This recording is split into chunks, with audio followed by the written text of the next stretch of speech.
In the 1950s, the government started building the super-secret Groom Lake facilities for the CIA's U-2 spy plane. It's located in the north-central part of the Nellis Range and designated Area 51. Construction of facilities continues even to today, except mostly at Papoose and south of there.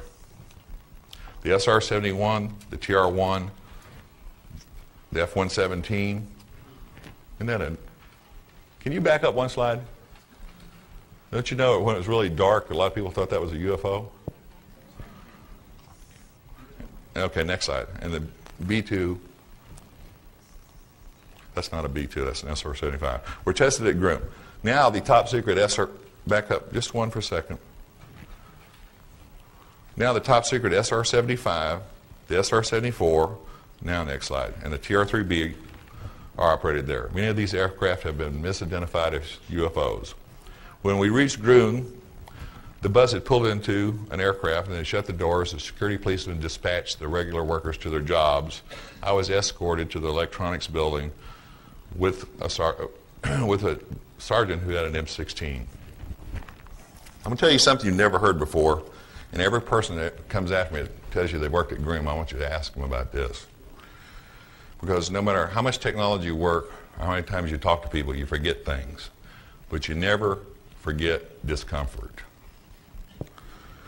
I was given a pair of heavy glasses to wear which can only be described as looking like welder's goggles. There is no peripheral vision. They have polarized lenses, and anything past 30 feet is blurred. It's like looking through your shower glazed glass. If an M1 tank barrel had been pointing at me at 50 feet away, I wouldn't have had a clue. That's exactly how they work. The whole time I was there, some 10 consecutive days first time, followed by numerous follow-up visits. The routine was the same. Leave Nellis Air Force Base before sunrise and return after dark. Only once did I get a glance at the whole base. They were getting ready to fly class 10, and they flew me up in a helicopter, and I was supposed to wear the goggles the whole way, but I kind of peeked. I kind of shifted around, like you do one of these things. So I actually got a look at it from the air. For those stationed at Groom or commuting there daily, the flight schedules are posted for classified flights.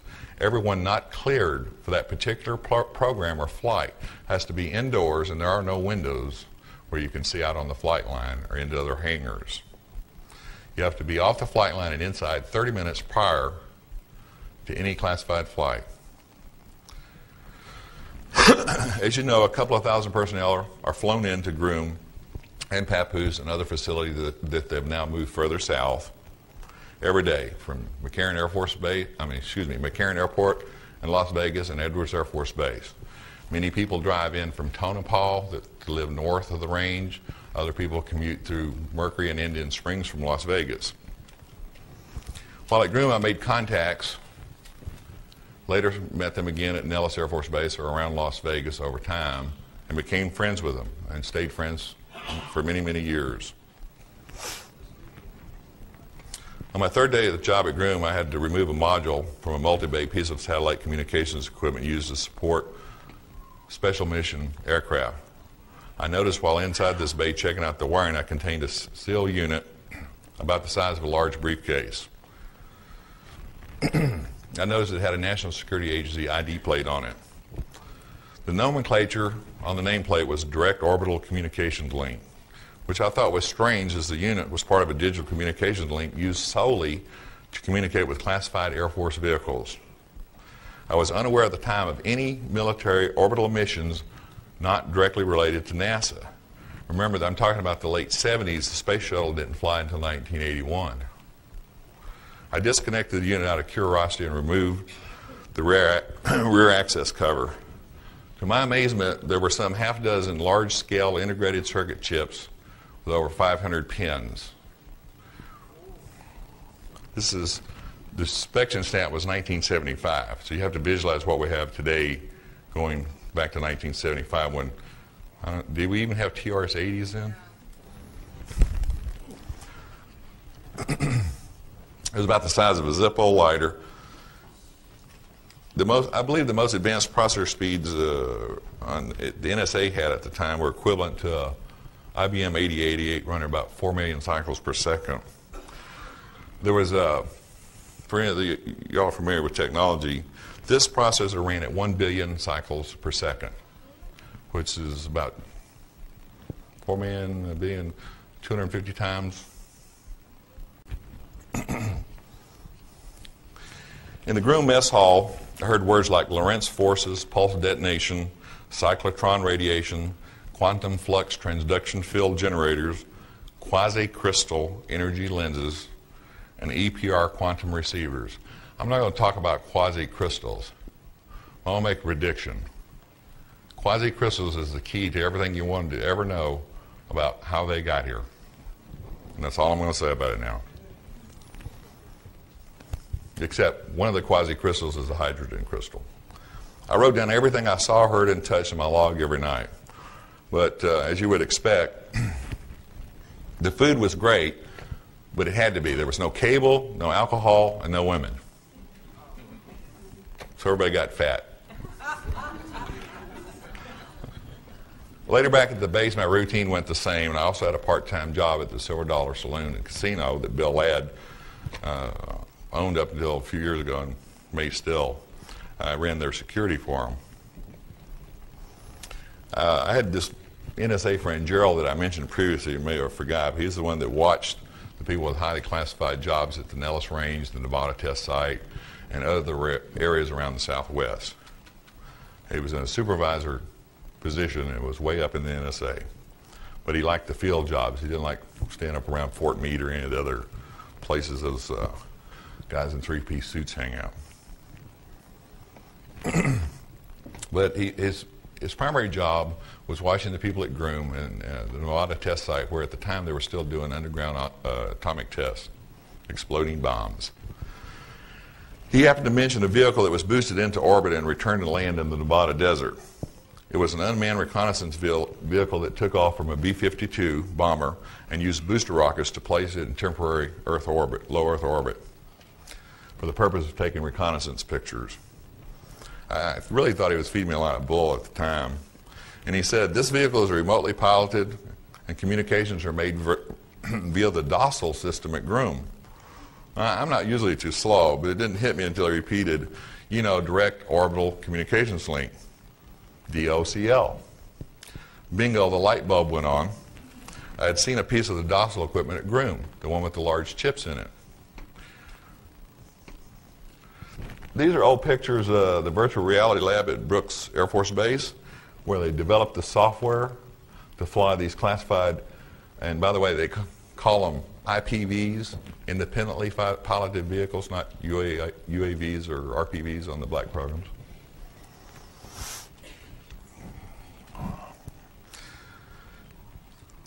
After I agreed to, has there only been one of these showed? Okay. There. After I agreed with my friends to write the story, there was a lot of discussion on who would stick their neck out. I don't know what that tells you about me. But they were, long after we were researching this book, they stayed with the defense industry, and I got out. So I was the only one directly tied to them, so it fell on my shoulders. I talked to several military judge advocate general lawyers, or JAGs. But I actually did. I actually made appointments with them. And I told them I'd worked many classified programs and I wanted to write a fiction story that is technology-based. I was told I couldn't name any real individuals with real clearances or covers or their working names, and I haven't. I was also told I couldn't discuss any details or technology of secret programs I had been personally assigned to, which I haven't done. Then I was told as long as I did that, I could damn well write what I wanted to, and I have. Of course, I didn't tell them I was going to write about the government conspiracy to cover up UFO contact and reverse engineering of government, reverse engineering of alien technology, or that I was interviewing SR-71, U-2, TR-1, and the SR-75 pilots that I made contacts with over the years and had flown classified aircraft. But I didn't think that was important at the time to tell them.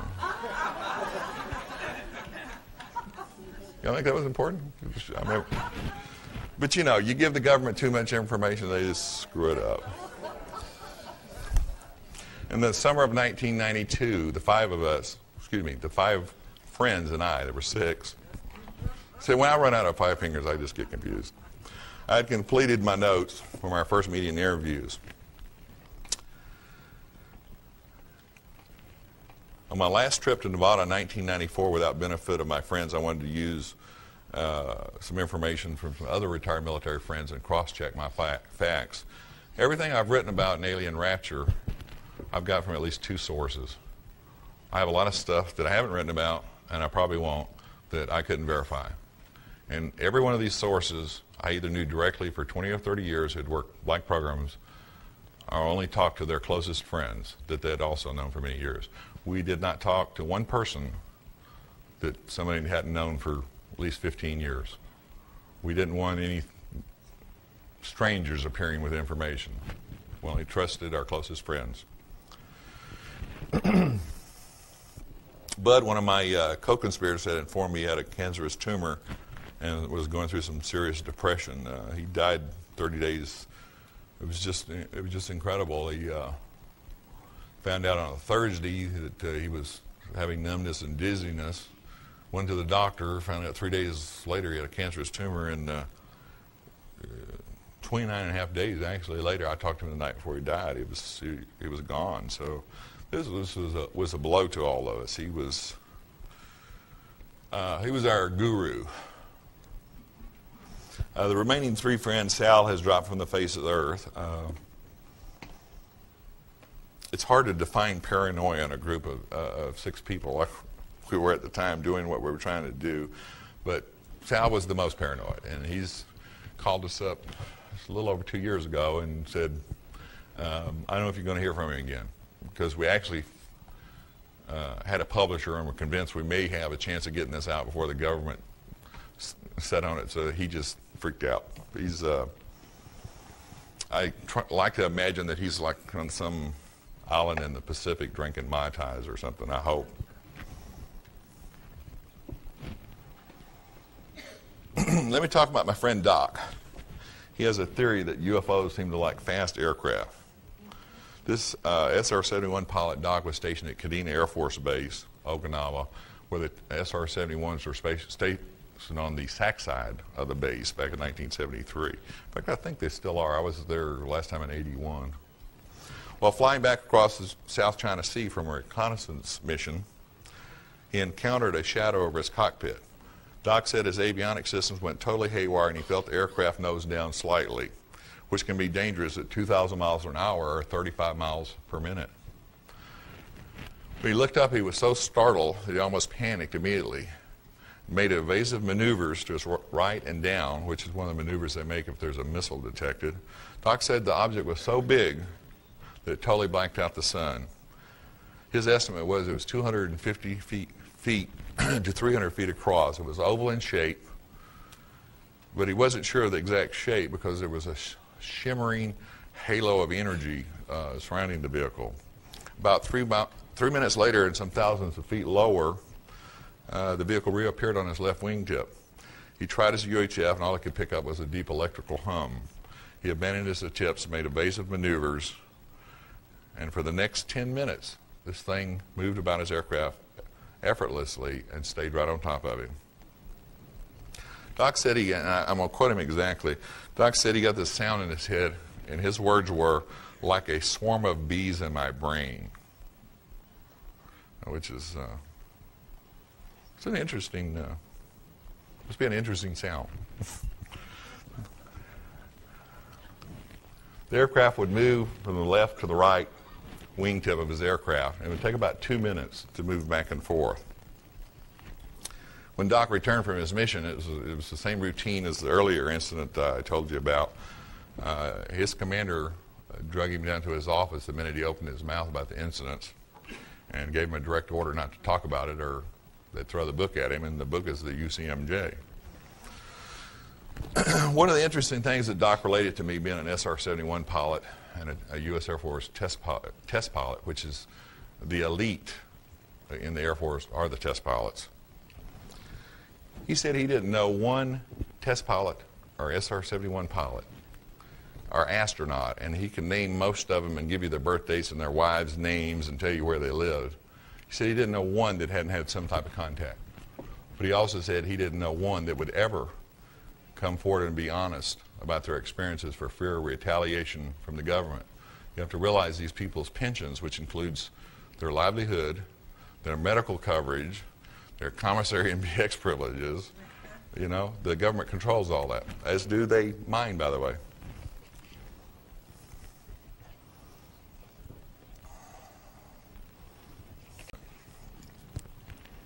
Next slide. One day while at Nellis, we were informed there was an F-15 that had crashed out on the Nellis Range, which is near Area 51. This was in 1977. A lieutenant colonel who was a commander and a pilot, and Doc Walters, the hospital commander at Nellis, actually flew into the side of a mountain while doing a routine functional check flight. I've written about this story in detail in Alien Rapture. A sergeant who worked for me recovered the heads-up F-15 heads-up display film canister because he was assigned to the accident investigation team. He told me a guy in a dark jumpsuit from Washington, D.C. had immediately pounced on him and the camera when they recovered it out in the desert, which was very unusual because everything else that was picked up was standard procedures, was logged, marked, photographed, and taken back to an assigned hangar for analysis. At the time, I'm not sure, I'm trying to remember, I think it was Fairchild, was prototyping CCD cameras, which is, of course everybody has them now, but for the F-15. This F-15 had a prototype video camera on it. It also had a flight data recorder. This guy in the jumpsuit, when they was recovered, were turned over to him without question. So I don't know who he worked for, but I don't think he worked for the Air Force. A couple of weeks after the crash, Gerald, and in fact it's funny because the first time I ever met Gerald was at the Silver Dollar Saloon, and he didn't drink, but people with security clearances under a lot of pressure tend to drink or have other problems, and that's why he watched them. But Gerald had told me that Lieutenant Colonel, who was the pilot of the F-15 that had crashed, along with Doc Walters, radioed the Nellis Tower, and it said, and his words were, and I write everything down so I can quote other people instead of being glib. He said, "This extremely large thing is over my aircraft, right on top of him," he screamed to the tower. And he informed them that he was experiencing total loss of flight systems. His communications went immediately dead. Less than 3 seconds after the communications ended, they flew into the side of a mountain. Check it out. It's in the newspapers. Back then there was lawsuits too. Gerald, who was probably the most connected person, I've known a lot of connected people. Before I got out of the defense industry, I could call up half of the CEOs or most of the VPs in any major defense contractor. But Gerald, I was in awe of him. He was so connected. Said that the video from the prototype CCD video camera showed that some type of oval vehicle of tremendous size was so close to the F-15 that it blocked out almost all light. He said that it was so close that the camera couldn't focus, and back then they were just experimenting with CCD cameras that had automatic aperture and focus and everything, but this had it. It couldn't focus. So, you know, we're talking about 10 feet. You can imagine that at doing 500 miles an hour. A little too close for comfort, obviously. Anyway, unfortunately, when the F-15 crashed into this mountainside, they tried to eject right before impact. The UFO was still on top of them, and their bodies were torn to shreds. Officially, as always is the case, pilot error. Pilot error. Of course, these guys were experts, but it didn't matter. Pilot error caused a perfectly functioning aircraft in clear airspace with maximum visibility to crash. These are just some of the type of stories that I was given and have used in Alien Rapture.